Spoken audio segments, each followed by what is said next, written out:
Que faire en matière de stratégie de placement ou d'investissement dans une période incertaine en matière politique, mais aussi en matière fiscale? Voilà le sujet qui va nous animer aujourd'hui dans Enjeu Patrimoine. Et pour cela, nous avons le plaisir de recevoir sur le plateau de Smart Patrimoine Benoît Lombard. Bonjour Benoît Lombard. Bonjour. Merci d'être avec nous aujourd'hui. Vous êtes président de Maison Laplace. On trouvait intéressant de faire le point un peu global avec vous sur une stratégie d'investissement en cette fin d'année, parce qu'on a entendu beaucoup de choses. Déjà, on a entendu beaucoup de choses vis-à-vis du budget 2025 qui a pu attiser un petit peu les angoisses ou les craintes d'un certain nombre d'investisseurs. Puis ensuite, on a entendu beaucoup de choses avant que le gouvernement soit censuré sur l'impact que ça pourrait avoir sur les marchés financiers, sur la dette française. Je mets de côté l'immobilier qui, lui, pour le coup, a attisé certaines craintes aussi en matière de fiscalité lorsque l'on parlait d'investisseurs immobiliers. On se retrouve en fin d'année 2024 avec peu de certitudes quand même en matière d'investissement et beaucoup de questions sur ce qui va advenir de ces investissements à court terme. Comment est-ce que vous analysez la séquence de manière globale, Benoît Lombard? Non, effectivement, une grande incertitude, et puis une incertitude au plan fiscal, puisque bien évidemment, c'est surtout les enveloppes au sein desquelles les investissements peuvent se réaliser, que ce soit immobilier ou financier, qui posent des difficultés, avec bien évidemment la censure du gouvernement, et puis le fait qu'on n'a pas de budget donc pour cette année. Mais ça veut dire quoi, pas de budget pour un particulier?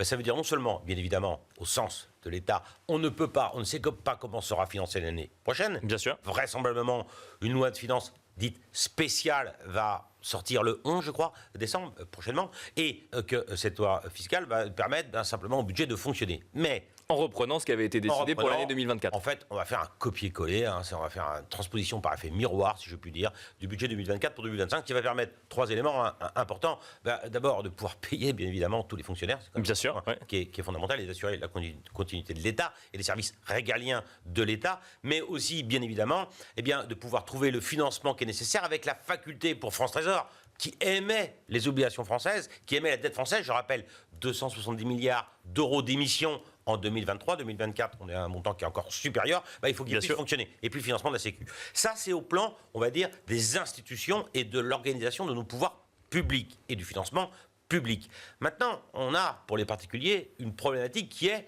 à quelle sauce fiscale vais-je être mangé? Bien sûr. Eh bien ça, c'est à l'instar de chaque année. Je rappelle la règle du jeu, elle est très très très simple. Jouez dans l'année, je vous donnerai la règle du jeu à la fin d'année.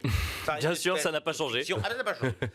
Mais ça, on le découvre cette année. Pas une espèce de fiction juridique. Vous êtes réputé que vous êtes un particulier ou une entreprise, impôt sur le revenu ou impôt sur les sociétés, percevoir l'ensemble de vos revenus et l'ensemble des opérations qui ont généré ces revenus le 31 décembre, minuit, date à laquelle, heure à laquelle, dernier moment où la loi de finances, bien évidemment, a été votée, et va donner la règle du jeu de la fiscalité depuis le 1er janvier. Et alors, justement, là, dans le contexte d'incertitude actuelle, si je vous pose un certain nombre de questions pour avoir des réponses très courtes sur le sujet, les impôts vont-ils augmenter ? Les impôts vont naturellement augmenter puisqu'il n'y a pas d'indexation du barème. Voilà, exactement. Alors on sait que ça fait à peu près 400 000 contribuables qui vont rentrer dans le barème de l'impôt. Je rappelle, c'est quoi l'indexation? C'est qu'il y a inflation, vos revenus augmentent, les taux à partir duquel l'impôt frappe, augmente, l'assiette à partir duquel l'impôt frappe augmente, et puis les taux peuvent bien évidemment évoluer. Pas cette année. Pour 2024, on va reconduire en réalité ce qui s'est passé pour 2023. Ça fait 400 000 contribuables qui vont rentrer dans le barème de l'impôt sur le revenu, et 17 millions de Français qui vont être touchés, puisque naturellement leur impôt va augmenter, et on sait qu'on a eu quand même un peu d'inflation. La France va-t-elle emprunter plus cher, et quel impact sur les investisseurs particuliers, ceux qui détiennent du fonds euro par exemple? Alors ça, c'est beaucoup plus compliqué, parce que la construction du fonds euro se fait avec une méthode qui n'est pas en mark-to-market, mais qu'en mark-to-model. D'accord. Ça veut dire qu'on modélise, et on lisse en quelque sorte les rentabilités des obligations qui sont achetées au fil de l'eau. Il y aura des impacts certainement, mais qu'on verra beaucoup plus tard. Non, il y a un point qui est important au niveau d'impôt sur le revenu dont on n'a pas parlé. Donc, si on a vu qu'il y avait quand même des contribuables qui perdaient, il y a des contribuables qui vont gagner. Parce que n'oublions pas que dans la partie recette du budget d'État, ce qui a été censuré, c'est le financement de la sécurité sociale. Mais on discutait parallèlement de la loi de finances. La partie recette, c'est arrêté puisque le gouvernement a été censuré. Cette partie recette prévoyait une augmentation des impôts pour une partie des contribuables qui sont les plus aisés. Bien et sûr. pour les entreprises qui sont les plus aisées, puisqu'on sait, et là on a parlé, rappelez-vous, de la foire fiscale, le concours Lépine de la meilleure idée fiscale, la flat tax, 30%, 12,8 d'impôt sur le revenu, 17,2 de prélèvements sociaux, le Sénat avait voté. Donc dans le cadre de la navette parlementaire, une augmentation de 12,8 à 15,8 de 3%. Et puis on avait créé la contribution additionnelle Bien sûr. qui vise à augmenter le taux d'impôt pour que, in fine, dans la composante hier, on ait les 12,8 de la flat tax, et bien on passe à 20. Et bien ça fait une augmentation de 56%. Ben, ça passe à la trappe. Ça veut dire que les dividendes... C'est reporté ou ça passe à la trappe? Non, ça passe à la trappe. Le budget, le gouvernement a été censuré, le budget est réputé n'avoir jamais existé. Les 3500 amendements, les 64 textes qui constituaient le budget de l'État, à la trappe, à la poubelle, et ça va être remplacé, on le sait, par une loi spéciale, avec uniquement 3 textes, puis l'année prochaine, il y aura un budget d'ensemble. Sans faire de politique fiction, parce qu'on ne sait pas ce qui va se passer. Ah mais ça, c'est la réalité, hein. Oui, non, bien sûr, on sait pas ce qui va se passer, mais si ces amendements ont été déposés une fois, peut-être que globalement, on peut se dire qu'il y aura de nouveau une volonté d'un certain nombre de partis politiques de revenir à la charge sur ce sujet. Est-ce que le danger est définitivement écarté de ces augmentations Le danger, si je puis dire, est écarté pour l'année 2024, car on sait, et on parlait de rétroactivité fiscale, la rétroactivité, il n'y a pas. C'est ce qu'on appelle la petite rétroactivité par cette fiction juridique que j'expliquais, où au 31 décembre, on est réputé avoir perçu tous les revenus de l'année. Bien sûr. Mais ça, c'est pour 2024. À partir du moment où, pour 2024, on a voté la loi, si elle est votée en 2025, est-ce que la petite rétroactivité jouerait ? Le Conseil constitutionnel, le Conseil d'État, la Cour européenne des droits de l'homme imposent un principe selon lequel il ne peut y avoir de rétroactivité, puisque là, ça sera l'année prochaine, pour évidemment une année antérieure, pour 2024. Il ne peut y avoir de rétroactivité que d'un instant où c'est plus favorable aux contribuables. Or, comme il y avait une augmentation du taux de l'impôt, ça lui serait défavorable. Donc, les contribuables qui ont plus de revenus vont se retrouver avec une fiscalité qui sera similaire en réalité en 2024 à celle de 2023, plus-value de cession de valeur mobilière, revenus de capitaux mobiliers, 30% plus la contribution exceptionnelle, mais ça n'ira pas jusqu'à un taux qui aurait pu augmenter jusqu'à plus de 40%. Encore deux questions, notamment pour aider les gens qui nous écoutent à faire des choix d'investissement. On a vu beaucoup d'amendements déposés également en lien avec la fiscalité liée à l'immobilier ou à l'investissement immobilier. Alors effectivement, ça passe à la trappe, hein, si je suis votre raisonnement. Mais ça peut revenir, oui, certains, effectivement.